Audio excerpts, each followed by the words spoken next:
Well, another celebrity supporter of Obamacare is having second thoughts about how the president's signature health care law is working. Former heavyweight boxing champ Mike Tyson told CNN Wednesday that the White House, quote, just needs to come to the reality that it didn't work. This begs the question, Scotty, is it time for them to really start to admit their mistakes and maybe make some real changes? It's sad that a man who made his millions being punched in the head over and over and over again is making more sense than Obama and the Democrats in Congress right now. He's saying, let's just scrap it all and start from the very beginning. And I think the key is when he originally did his original interview in 2012, he said that this was giving people hope and inspiration. Well, we can give people hope and inspiration without bankrupting the country. And so if this man who knows health care probably pretty well is starting to get a little scared, it begs the question, why is this administration still kind of sticking to it? Although, in the case of Mike Tyson, some speculate that he went on there and there was nothing for tattoo removal, so well, upset. I'm sure they could find some loophole somewhere. By the way, you can't get your cancer treatment, but you can get your tattoo removed. Or in this case, you probably can't get either one. But, you know, more and more people realize this. And, you know, they're telling people the site's going to be ready, but we don't want you to come to it. How absurd is that? Yeah, please slow down. Don't go to it. Yeah. Don't visit it on Monday when we say you need to go there. But go to Amazon and make sure that you check out the Black Friday. Didi Banky right now. Okay, now, by the way, this is a wonderful set. You know why? Because we've got the spectrum of the right. Okay, we've got the libertarian. David, I'm putting you in that category a little bit. We've got the Tea Party, a lot of it, and then we've got the traditional conservative. Be very careful. Okay. Hey, you got Karl Rove. You got the Karl Rove right here. Here's the question, right? We got the 2013 election, 14 election coming up. Obamacare obviously is the gift that is just the most amazing gift in the world, but how do you take advantage of it with three distinct different voices all chiming in at the same time, Didi? Well, look, Obama has failed. It is an utter disaster for this president. And, you know, and it's actually a surprise because he's done so well politically. But now with the policy, we're seeing what's going on. He can't hide from it. People are hurting now with Obamacare. They hate it. They don't like it. I really think we got that much, but how do Republicans take advantage of it? Do we go traditional? Do we follow the Tea Party or do we follow libertarians? Is there a way for all three to coexist? We keep jumping on Obamacare and talk about what a failure it is. And we're talking about Ohio and how Christie's doing so well and beating Hillary Clinton already. I mean, and a lot of times the Tea Party folks will not like Christie because they don't think he's or think he's not far enough to the right. However, he's very strong. He's very different than what a Romney was. Also, let's talk about how Ohio, that campaign, the Romney campaign, was not a good campaign in Ohio. Christie, his folks have it together. It's a very, very good Christie's doing well in Ohio. He's doing well in Pennsylvania. But speaking of Obamacare, no one stood up to it like a Ted Cruz did. That's it, exactly. And it's one thing to sit there and put Christie into states that we probably might never win again. We don't want to lose the South. But what if Christie could win that, though? Do you think Christie's going to be able to win Texas? No, no, Pennsylvania and Ohio. Yes, Pennsylvania. The problem is you can't. We keep giving it.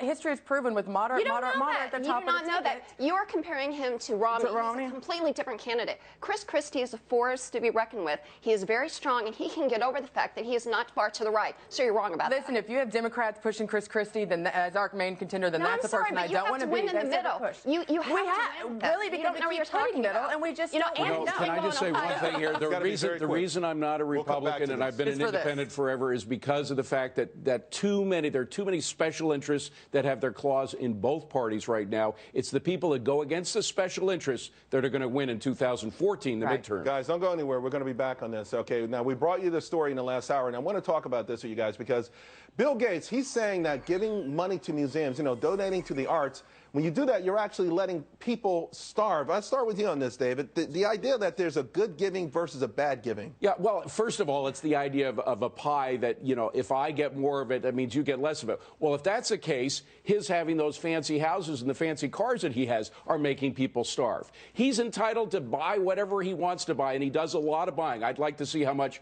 his American Express bill is every year. It's probably in the millions, but there's no doubt billions of dollars. So he's responsible for starving people by that kind of philosophy. Because he didn't give every nickel that he had. Yeah, I mean, the point is that you're not poor because I'm rich. That's not the way economics works. That's the way it works in a closed system like a Soviet system, but not in an open free market All right, we system. talked about this, Scotty. I want to get you, Didi, on this. Where do you come down on this? The notion that there's a good giving and a bad giving. And by the way, not just bad giving, but if you don't give to the right cause, you're actually creating death for other people. Okay, he may have more money than God, but he's not God. It's not right for him to tell anyone, any American should be able to spend money on whatever it is, if it's gambling, if it's clothes, if it's bling, it doesn't matter. But if you do want to give, though, is there a correct giving? Is there, No, you should be able to give whatever you want to. So buying a Van Gogh and giving it to a museum is going to help the global society more than buying a bunch of vats of malaria. Well, believing in capitalism, believing in being an American to be able to use your money for whatever you like, I personally like the arts. I think it's good that we have museums and we have beautiful things. And actually, it's only the wealthy people that are going to be able to give to the arts. And the arts, they always suffer. So I don't think it's a bad thing All right, at all. well, listen, we do have a Fox Business News alert here. We've got the Tea Party and the traditional Republicans. I think finally, Scotty, on the same page on something. Well, yes, I can agree with this one. And then we have to also just look forward to, look at Haiti. For generations, people have been doing mission work down in Haiti, providing chickens, providing food, and yet they continue to have definitely a deplorable society. The reason being is because it's a corrupt government, and you're not actually teaching people how to actually work for themselves and improve their own economy. You're keeping them reliant on giving. By the way, look at how well the Haitians do when they come here. Exactly. One of the richest immigrant groups in the country, because when they get a free market, they operate well within it. Absolutely. By the way, guys, it is kind of ironic we're having this conversation in Detroit. The one percenters who created the Detroit Museum, donated all that art, maybe they'll get $1 billion for that work and help bring that city out of its malaise. All right.